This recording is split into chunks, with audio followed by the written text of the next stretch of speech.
একজন ম্যানেজার, তার অধীনস্থ বেশ কিছু কর্মচারী ছিল, তাদেরকে একটা মোরগ দিলেন, সবাইকে একটা একটা করে মোরগ দিলেন এবং বললেন যে যাও, এটা তোমরা নির্জনে গিয়ে জবাই করে নিয়ে আসবে, যেখানে কেউ তোমাদেরকে দেখবে না।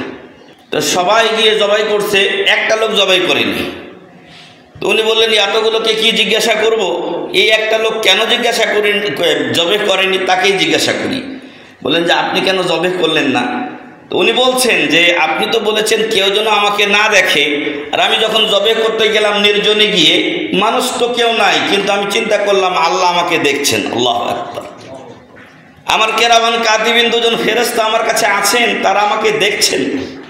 তো আমি নির্জনে যেতে পারিনি, আপনি শর্ত দিয়েছিলেন এমন জায়গাতে যাবে কেউ তোমাকে দেখবেন না, তো আমি তো এরকম জায়গা পাইনি, আল্লাহ আমাকে দেখছেন, কেরামান কাতিবিন আমাকে দেখছেন, এজন্য আমি আর জবাই করিনি। আল্লাহু আকবার।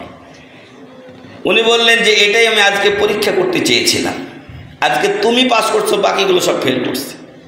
তো সম্মানিত উপস্থিতি, এই তাকওয়াটা যদি আমাদের সবার ভিতরে থাকতো, তাহলে আমাদের মুসলিমদের ভিতরে যে অন্যায়গুলো আছে, যে পাপগুলো আছে, এগুলো কি থাকতো? এগুলো তো থাকতো না, থাকলেও সামান্য পরিমাণে থাকতো। কিন্তু আজকে এত পরিমাণ এটা বেড়ে গেছে যে আমরা নিজেরা এটার ভুক্তভোগী হয়ে গেছি। সবাই ওই যে একটা কথা বলি বাংলায়, আমরা কানা মনে মনে জানা, আমাদের গুনাহ আমাদের পাপ সম্পর্কে আমরা সকলেই জানি। সর্বোপরি আল্লাহর কাছে দোয়া করি, আল্লাহ যেন আমাদের সবাইকে তার ভয় এবং পরহেজগারিতা দান করে যাবতীয় পাপ থেকে বেঁচে থাকার তৌফিক দান করেন। আমিন।